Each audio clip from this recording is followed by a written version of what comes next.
অন্য এটা ভাল খবৰ আপোনালোকৰ মাজলৈ লৈ আহিছোঁ। ইতিমধ্যে যিহেতু আসাম ডাইৰেক্ট ৰিক্ৰুটমেণ্টৰ গ্ৰেড 4 লেভেলৰ যি আপোনালোকৰ ফাইনেল ৰিজাল্ট আছিলে ইতিমধ্যে মুকলি কৰা হৈছে। তো কাট অফটো একেবাৰে ল' গৈছে।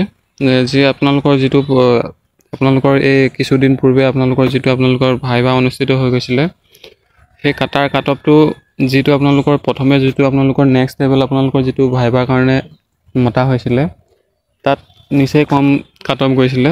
তাতে আপোনালোকৰ ITI পোষ্টবোৰ দেখিবলৈ পোৱা গৈছিলে, তাতো একেবাৰে আপোনালোকৰ একদম 0 নম্বৰ পাই পিনিও আপোনালোকৰ চাকৰি লাভ কৰিবলৈ সক্ষম হৈছে। এইটো এটা খুবেই ভাল কথা।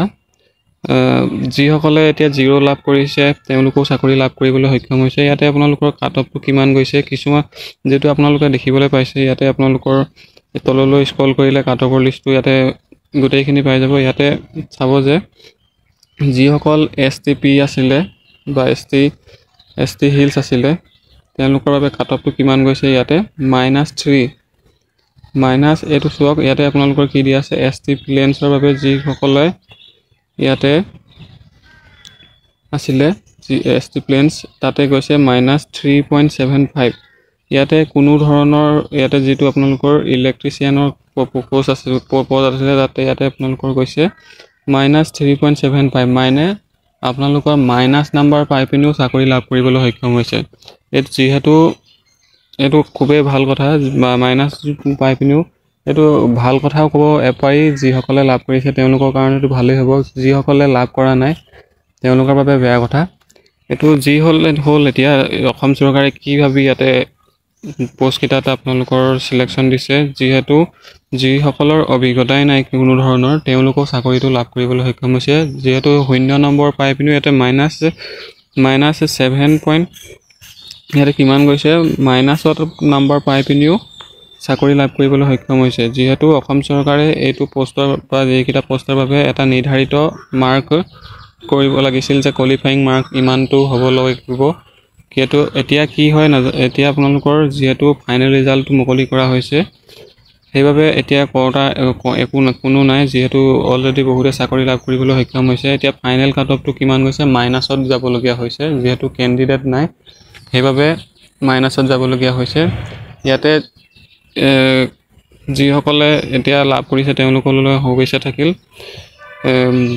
ইয়াতে যিসকলে লাভ কৰা নাই তেওঁলোকে মন বেয়া কৰিব নালাগে। নেক্সট আকৌ আপোনালোকৰ নৱেম্বৰ মাহতো ভেকেঞ্চি ওলাব, তেওঁলোকে তাত ট্ৰাই কৰক। যিসকলে অলপ নাম্বাৰৰ কাৰণে ৰৈ গৈছিলে বা ভাইভা ক্লিয়াৰ কৰি আহিছিলে বা আপোনালোকৰ ৰিটেনত নাম আহিছিলে বা ভাইভা নেক্সট ষ্টেপত কোৱালিফাই কৰিছিলে তেওঁলোকৰ বাবে কৈছোঁ, তেওঁলোকে মন বেয়া কৰি লাভ নাই। ইয়াতে আকৌ নেক্সট ভেকেঞ্চি আপোনালোকৰ নৱেম্বৰ মাহত মুকলি কৰা হ'ব। তেওঁলোকে সেইকেইটা ট্ৰাই কৰক আৰু এতিয়াৰ পৰাই প্ৰস্তুতি চলাওক যাতে সময়মতে আপোনালোকে ৰিটেনটো ক্লিয়াৰ কৰিব পাৰে আৰু নেক্সট ষ্টেপলৈ কোৱালিফাই হৈ পিনি আপোনালোকে জবটো ল'বলৈ সক্ষম হয়। যিহেতু মাইনাছত পাই পিনি ক'ৰবাততো কাট অফে মৰা নাই। ইয়াতে যিসকল ফিটাৰত আছিলে, ইয়াতে যিসকল আপোনালোকৰ STP আপোনালোকৰ কোনো ধৰণৰ কাট অফে মৰা নাই। ইয়াতে যিসকলে পৰীক্ষাত বহিছিলে তেওঁলোকে 0 নম্বৰ পাই পিনিও চাকৰি লাভ কৰিবলৈ সক্ষম হৈছে, সেইবাবে কোৱা হৈছে। ইয়াতে 0 নম্বৰ পাই পিনিও চাকৰি লাভ কৰিবলৈ সক্ষম হৈছে। ইয়াতে অসম চৰকাৰে মোক ক'বলগীয়া এটা যুক্তি আছে যে ইয়াতে অসম চৰকাৰে 0 নম্বৰ পোৱা ব্যক্তিজনক যদি যোগ্য বুলি ভাবে তেন্তে ভাবক এবাৰ, ক'বলগীয়া আৰু একো নাই। ইয়াতে যিসকলে চাকৰি লাভ কৰিছে তেওঁলোকলৈ কংগ্ৰেচুলেশ্যন। যিসকলে লাভ কৰা নাই তেওঁলোকে মন বেয়া নকৰিব, তেওঁলোকে নেক্সট ভেকেঞ্চিৰ কাৰণে প্ৰিপেৰেশ্যন কৰক। অকল এটা ভৰ্তিতে লাগি থাকি লাভ নাই। নেক্সট আগন্তুক যি ভেকেঞ্চিবোৰ ওলাব তেওঁলোকে তাত মনোনিৱেশ কৰি পিনি এতিয়াৰ পৰাই প্ৰিপেৰেশ্যন কৰি যাওক। আপোনালোকে ছাকচেছ এনেও হ'বই, এদিন নহয় এদিন আপোনালোকে ছাকচেছ লাভ কৰিবলৈ সক্ষম হ'বই।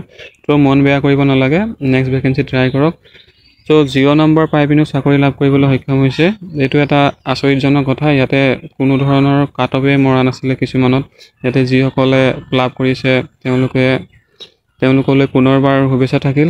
চ' আজিৰ ভিডিঅ'টো ইমানেই।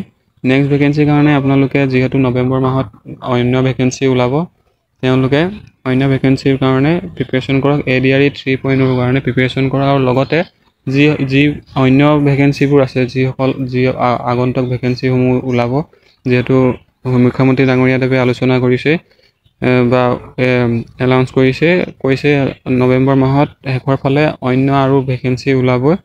চ' আপোনালোকে মন বেয়া কৰি লাভ নাই, যি হ'বলগীয়া আছিলে হ'ল। অন্য আপোনালোকে যি আগন্তুক ভেকেঞ্চিবোৰ আছে তাতে আপোনালোকে মনোনিৱেশ কৰক আৰু আপোনালোকে প্ৰিপেৰেশ্যন এতিয়াৰ পৰাই চলাই যাওক।